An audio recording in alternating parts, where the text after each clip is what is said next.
Hi guys, welcome to another episode of The Aspiring Entrepreneur. I'm your host, Hamza Chowdhury. Welcome to today's daily stock recap. It is Thursday, April 22nd, 2021.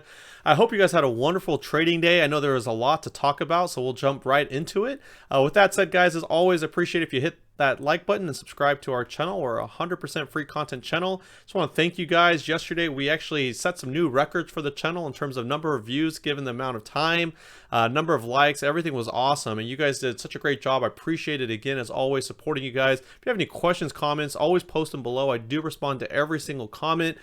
So with that said, guys, we'll jump right in.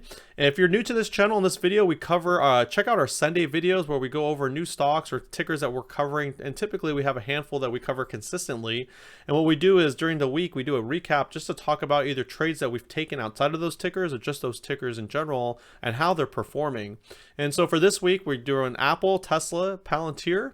We're doing Spce, Fcel, Plug, and AI. Okay, so if you guys are trading these stocks, even if you're not trading them, there's a lot of strategies that I talk about that you can use no matter what ticker you're using. The big thing, obviously, big picture, guys, today is we had this massive drop. If you didn't hear already, sort of in the middle of the day, President Joe Biden is proposing doubling the capital gains tax in the market. Now, a lot of you guys are probably, everyone's probably pissed because a lot of, that only affects millionaires. But keep in mind, guys, that capital gains only applies when you sell an equity. And so if you think about it, kind of devil's advocate here, it actually could mean that people have to hold on to long positions longer. And so people who are trying to buy and sell and get that capital gain, a short-term gain, which is what I do, right? Because I'm a day trader. But that only falls to people in a $1 million tax bracket. So it actually convinces people to do what? To hold on to equities longer, to not sell. The same thing applies if some of you guys are real estate investors, right? What happens when you sell a home? You can do what they call the IRS a 1031 exchange. What's a 1031 exchange? It lets you defer your capital gains on that property, and as long as you roll it over to the next property, given a certain circumstance, usually it's about 45 days, I believe, 45 to 60 days, and you have to close that property within 6 months. And so you can buy a property that's like, let's say 100,000 that appreciates to 300 grand. You can save that $200,000 capital gains and just buy another property and let it roll over. You realize the capital gains once you sell it and you don't buy something else. And so I think that there was obviously initial news and it freaked out a lot of people. But I think once the dust settled, guys, I don't think it's actually a really bad thing, especially because I think most of the viewers on this channel, and I think most traders in general that are retail, you guys are long traders, right? And when I talk about shorting, there's probably about 10% of you guys that are even shorting. I think majority of you guys are long position. You love some stocks, you love some companies, and you're going long. And so you can see this massive drop, and that's why I like day trading, right? Where do I think this thing's going to bounce? Previous support, yesterday's lows. And so if you look yesterday, this is my 15-minute chart, and even the day before, clear level here, right, at 411. And so we bounced off of that upon the news. Just like everything, guys, drop the ball, it comes back about midway, right? It comes back about 50% and then bounces again and bounces again. And so we kind of were flat and we were down, but we were trading up here before that news came out. And so as the news settles, and again, that's if it gets approved. None of this may even get approved, but it's this whole idea that we're pushing the market, the Hindenburg, a lot of these guys, right? Everyone's trying to get these guys, hey, start focusing on long approaches, start supporting the economy, stop going against companies. Okay, now I don't want to discriminate against Hindenburg because they did have a solid report against Nikola last year. That was great, but they've hit a ton of companies like Clover. And so just jumping into Apple, and I know you guys like my daily chart. I am just jumping into the 15-minute Apple. Every stock, took a hit. Okay, so we bounced off today. And so, same thing, guys, same theory, same thesis, okay, is that we have this 135 top and we're simply retracing. You can see the 50-day is flattening out. You can see the 20-day now is going to start flattening out as well. And we have earnings coming up, okay? And so please, again, I'm not a financial advisor. This is entertainment purposes only. But if you were buying down here in the high teens, low 120s, please pay yourself. Just pay yourself 50% of your position, half of your position, 3/4, whatever it is. Because when earnings comes out and this thing has ran, now I get it. It's been beat down and it's been trading in this consolidation range for quite a while. But guys, you're always risking downside if this doesn't hit certain targets. And so my potential risk downside to Apple post earnings is 115 to 120.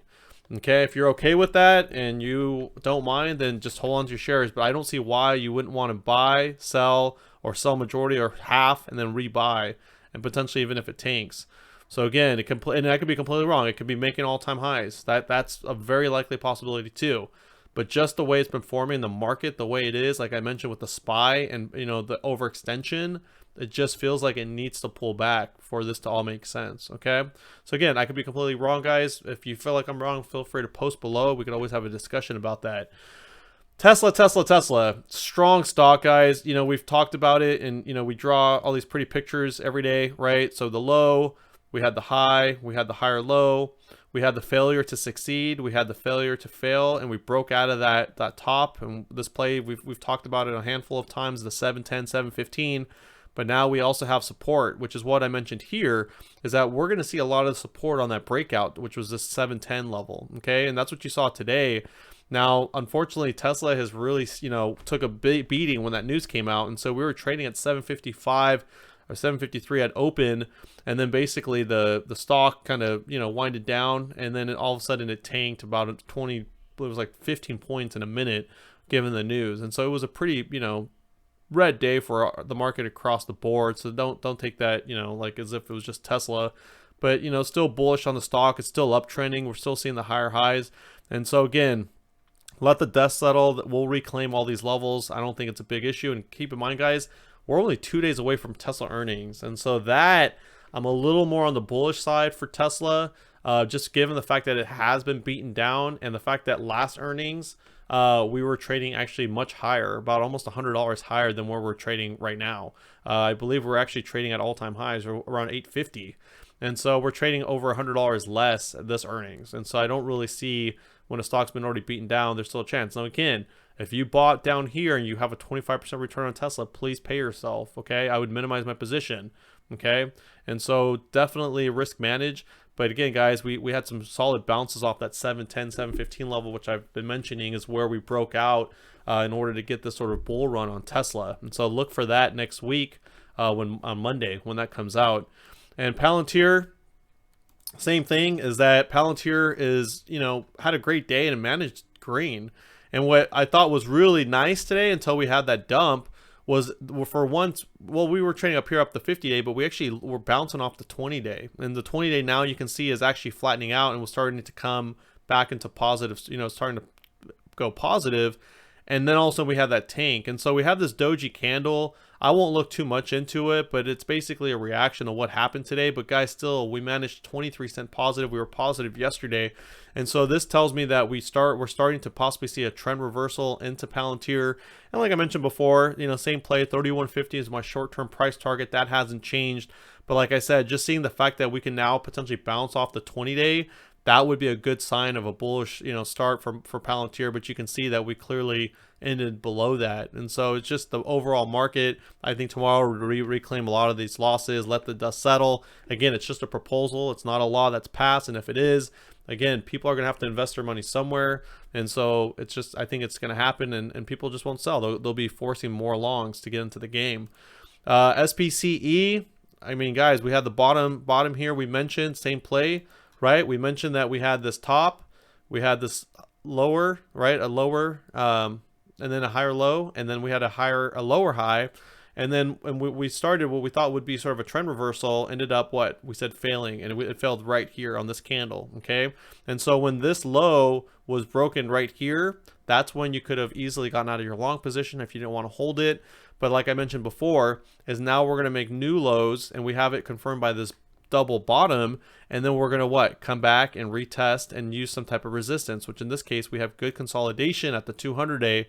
And so what I expect in the short term is some type of resistance at the 200-day, which is around $26, $27, depending on and how far, where the thing goes. But it's going to be about about between $26 to $27, okay?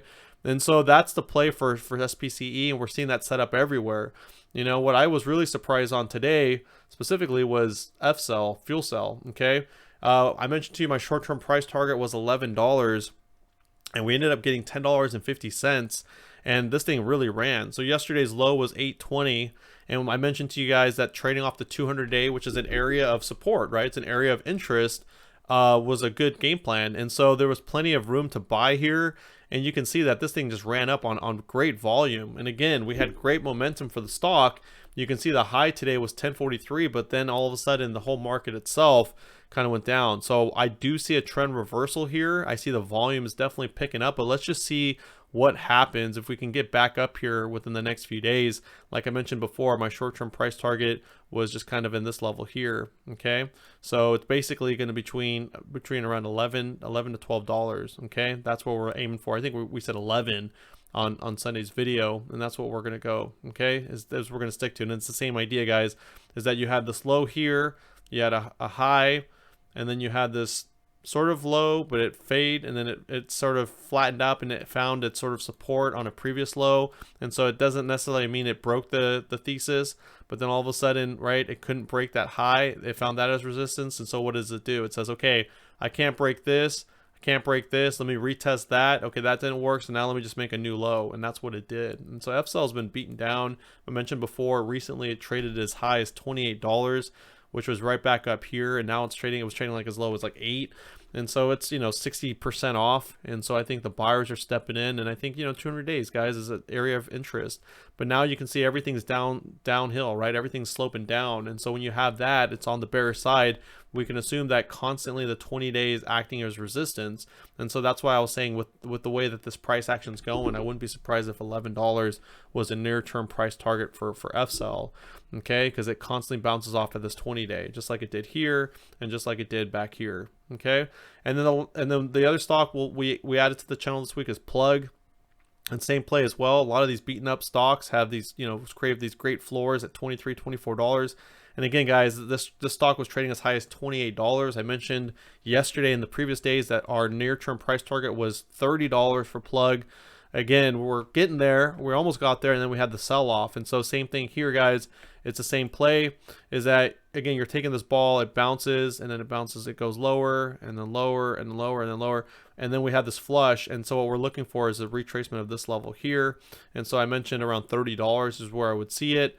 And so again, you can see today, for example, that the 200-day is now acting as resistance for Plug. Okay, so see that wick right there? It plugged right at the 200-day. And so it's just, very bearish on the stock. A lot of these stocks have been beaten down, and they continue to be beaten down. But keep in mind, it was only December that these stocks were trading at the levels they're trading. Okay, the problem is people get stuck in these squeezes, and they think that they're healthy and that, oh my gosh, we're missing out. AI, another stock that looks super strong. I mentioned to you guys yesterday, if you look here at my day trading chart, I thought AI was extremely strong, mainly because if you look here on the daily with the Bollinger Band, you can see here, guys, look, the top part of the band acted as resistance today, and we have this channel that we formed, and it just looked like with these dots firing, I mentioned to you guys, that's a period of where the market is consolidating very tight, getting ready for a breakout or a breakdown. In this case, because AI has been broken down for such a long time, right? You can see all this negative momentum that we've had for quite a while. I mean, we've had it essentially, most of the year. And so I was waiting for this breakout, and it's setting up really nicely. And again, we saw more of that today, but we've been having this issue around $71. And so it seemed like the market was great, but same thing, guys, look, we're still up for the day. Okay, a day where the market tanked, and you saw some of that in AI, it still was able to end positive, which is a great sign for the stock, right? A stock that it doesn't do what everything else was doing, and it still ends green on a day that was bloody red because of the capital gains discussion. That's a good sign for the stock. So with that said, guys, as always, 71 is still the top for AI, but I can see it going up. I do want to cover Bitcoin. Main reason is I think that a lot of people are essentially stuck. Let me pull out this. These are some of the symbols that I do watch that I don't show. So I wanted to show this. A lot of people ask me, how come I don't do Bitcoin? I've just been waiting for the pullback, guys. I mean, this thing has been so extended, ridiculously extended, and I've been waiting for a pullback under 40,000, and I've said that. I've been consistently saying that. And if you look at it from a weekly chart, guys, this is what the weekly chart looks for Bitcoin. Okay, it literally just went straight up. Okay, and look at the upper band of the Bollinger Band, and it just broke that, right? The last month it kind of broke off the bottom band, and we had a top around 60,000. And so once it broke off the band, the bulls are essentially starting to slow down. Now you're starting to look at the 20-day support, okay? And don't forget, guys, things like Tesla, right? Tesla slowed down too. Tesla did the same thing, right? It slowed down, right? When after the S&P news, it started getting off the upper band, and then what did it do? It started to sell off. And then we started looking at the 20-day for support. Then we started trading under the 20-day.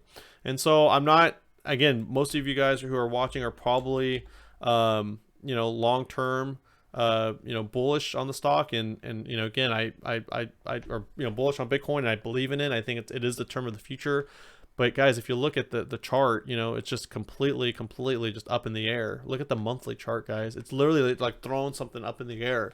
How does it stick, right? And so when it starts to fail, then what's going to happen is what? People are going to start to panic. Okay, we're trading under 50,000, and now it's 49,000, and then people start to panic, and the Maras and the Riots and all of those stocks. I had Riot, guys, or Mara at $15 like a couple months ago, guys. It was 15, went up to like 40 plus. Like, these stocks are so overextended. This is going to be a healthy pullback, but you can see that, you know, this is going to be the first candle that you see is going to turn red.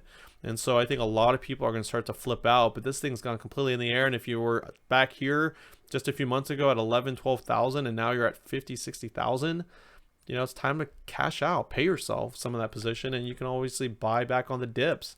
So, you know, just something to keep in mind, guys. I did want to talk about it because I realize I don't talk about Bitcoin, and I know it's a big topic for a lot of people, and it's, you know, maybe your friends are talking about it.